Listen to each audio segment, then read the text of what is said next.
Hey everyone, it's Alexander Concepcion with TacoStreetLocating.com. This is the neighborhood and apartment guide to East Riverside, Austin. If you find this guide useful and you're looking for a place to live in Austin, we are a free service that does exactly that. So check out my website at TacoStreetLocating.com and fill out the form if you want to get in contact with me. So, that being said, this guide is about East Riverside, Austin, which is an interesting neighborhood. Um, Lots of some pros, some cons about it. So, in the overall context, kind of the role it plays is a more affordable alternative to South Austin, East Austin, and downtown, um, while still giving you a similar proximity. It kind of has this more of like a corner neighborhood role in the context of Austin. Um, so there's a few kind of sub areas I'm going to go through and the apartments in each area to give you an idea of what's going on in the neighborhood and if you want to see if this zone is right for you. So I'll start with the most common area my clients look at when they consider East Riverside is going to be, I call it fancy Riverside because it's fancy. Uh, Pretty straightforward. You have um, this kind of nice tree lined road and like walkway. You can like hang out. It's nice and quiet, low key. You have Oracle's new campus here, which is absolutely massive. You have um, a few shops and restaurants to hang out at, kind of in this cluster here. Um, so the first building we'll go through is Berkshire River View. It's it's on the corner, as you can obviously see here, which is kind of a pro and con in a few ways. It's a pro because you can easily walk to Rainy Street, East Austin from here just by crossing the bridge here. Um, so its location makes it close to everything. On the downside, being on the corner of two busy streets means there is going to be road noise, at least on a lot of the units that face the road, so which could be an issue. The nice thing about it is you get really easy access. As you can see, is right on the water here, so you can get anywhere in the neighborhood quickly just by walking around. Um, One con about it is there's nothing kind of in this immediate zone to walk to for like your coffee or like a small shop or just basic commercial things to do.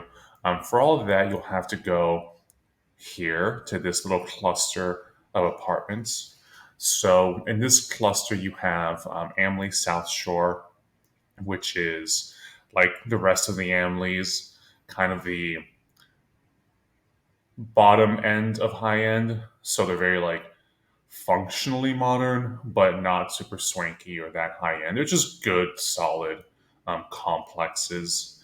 Um, it juts you out kind of right along the river, also. Some are going to have some road noise, which may be an issue.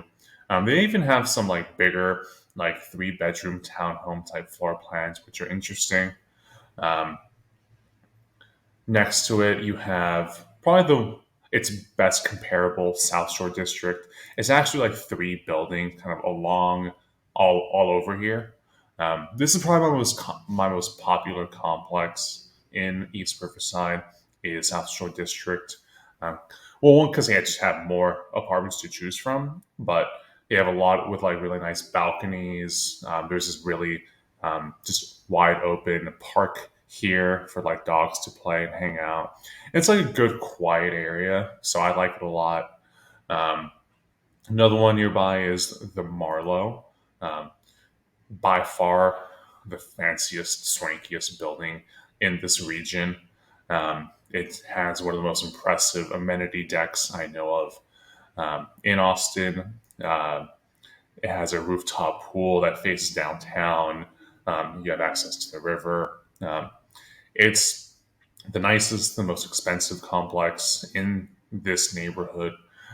So if you want something with downtown swankiness and prices, but without like the downtown chaos, this is a really good option. Here you have Lakeshore Pearl, which is probably one of the more affordable, older, modern buildings in this kind of category in this region. It's a good one. It's not as nice as these other four, but it's still a good one worth knowing about. Another one I forgot to highlight is this Azul Lakeshore. Um, Super nice complex right behind the new Oracle building. I think Oracle might even own the building, so a lot of their employees are going to live there because it's literally right there. Um, Really nice building. They usually don't have a lot of options to choose from given how many employees are going to live there. But if they do, it's worth knowing about. Um, and if you can get the space at a reasonable price, definitely worth checking out. Further along, you have Bell Lake Shore. One thing you'll notice right away is the reviews. 2.6 out of 5 is not good at all, which is a shame. It's a super nice building, kind of like a little just further on the edge of everything else here, more along Pleasant Valley. Um, I really don't, honestly, don't bring a lot of clients here because the reviews are so bad. I'm not sure what happened that they screwed up this badly, but um, it's worth reading the reviews and understanding why.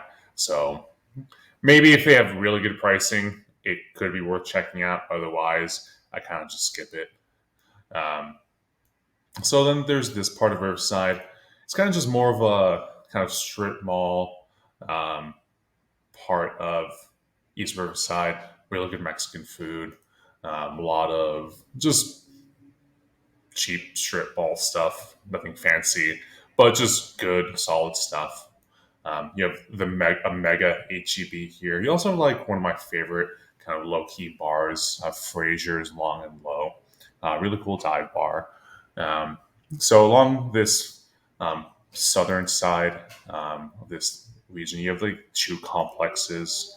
Both of these pair well together because you're not right outside the river. You're kind of like a few blocks away further south, so you're not going to get the same kind of location. Brixton is a really nice building, but it's an odd location because it's right on the road and there's not much neighborhood to like walk around here. So it may feel like you're a bit enclosed along the neighborhood. Um, Whereas here, you have the Edison um, that does have more kind of back area to like walk around, get more of a neighborhood experience. The Edison is super nice. Usually has better pricing than these other complexes further up here. So that's kind of why it's worth taking a look at. Um, and then you have this part of Pleasant Valley. Not a lot of so there's actually a lot more apartments in East Riverside than I put on this map. But the reason I excluded most of them is because most of them just aren't good.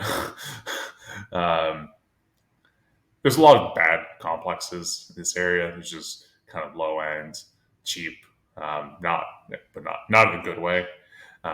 So I'm highlighting a few of these older complexes that I do think are worth knowing about in the neighborhood, where you can get something better, like more reasonably priced, but still kind of in the same neighborhood and close to all the stuff. So here's one of them, Balara. Now it's nice. Not much in this area other than like just residential streets to walk around. Um, Array is a good one. It used to be a bad street, but now it's fine. Um, that's kind of the story of most of Riverside. It used to be the neighborhood that people avoided. Now it's kind of in the middle. Nice name. Look, parts of it are nice. Parts of it is still up and coming. But overall, it's like a good neighborhood to get you close to like everything else in Austin while saving some money. Um, so some other buildings, um, Ellie is one of my more popular ones. Really nice and modern. Like a lot of the buildings here, the reviews aren't great, but it's nicer in this kind of modern category. Um, Aspect, same thing. Nicer, older complex, but again, the reviews. Treehouse is probably my most popular older modern complex in this area because it has a very. It's one of the few buildings that you know exactly where its name comes from. Um, there's just trees everywhere. A very like bungalow experience in this complex. And they have giant balconies, which is cool. I've had a lot of friends live here and like it, so I think it's definitely worth checking out if you want to save money but still like be in a good part of East Riverside. Um, what else? Then going further down, we're getting closer to Montopoulos. You have one of the brand, one of the newest complexes, the Zoe. This just opened up late 2021. Um, really nice, kind of pairs well with the Brixton and the Edison. Um, New buildings are always nice because you can get in with like good pricing and specials. The units facing East Riverside Drive might be a little bit loud, but the ones kind of facing north are going to be more of like a low key neighborhood view. So then further along, we get into Montopoulos, which is kind of like a sub neighborhood of East Riverside. I think it's a really interesting neighborhood. I think it's going to be a great place to look at in the future. Um, and for the time being, they have got some like a few nice apartments that are brand new. Um, Radius is a little bit. Um, it's more of like garden style complex where there's like a few buildings all next to each other. Um, they have big floor plans. A lot of them have carpeting though, which is not great. There's no elevators. It's in street park. Well, there's no garage, so you're just gonna have to park out kind of in the sun, which is not great in summer. Then you have these two that just opened up next to each other, the Monroe and the Mont. Um, Both are similarly generically nice and modern, where you can get some reasonable prices compared to what you would see in the other parts of Riverside. Um, Not much else to say about them. They're good. Nothing wrong with them. Henley Riverside and Arise are kind of the same building, just in slightly different locations. Um, these are more high end, more comparable to like Edison or Brixton. Um, Both really nice complexes, but they are a bit further out into East Riverside, which could be a pro or con because once you're all the way out here, then it's easier to get on the highway. It's easy to get to the airport over here. So you could actually use this highway to get to like North Austin, South Austin, West Austin pretty easily. Um, get your factory if you're going to be working there. Um, so all these are going to be worth checking out. Um, then to wrap up, I want to give a shout out to one of my favorite areas in um, Austin. Period is Rory Guerrero Park. Um, it's an absolutely massive park with a forest, golf course, disc golf course, which you'll see me there pretty often. Just a wonderful tree-lined forest to like walk around, hang out. There's baseball. Diamonds and volleyball courts. Just a lot to do with this area. I love coming here. I think it's highly underrated. I would actually go as far to say as it's better than Zilker Park because there's just more to do. But that's just my opinion. So this rest of Southeast East Riverside is just kind of like more affordable neighborhoods compared to what else you'd see in like East or Austin or South Austin. Um, a lot of not great apartments that aren't really worth getting into, but some of them might be worth taking a peek at if that's what your budget is. So that wraps up the guide to East Riverside apartments and the neighborhood. If you are looking to move to Austin or looking to find a new place in Austin, um, give me a shout out on the website, tacostreetlocating.com. And that's it. Thanks for watching.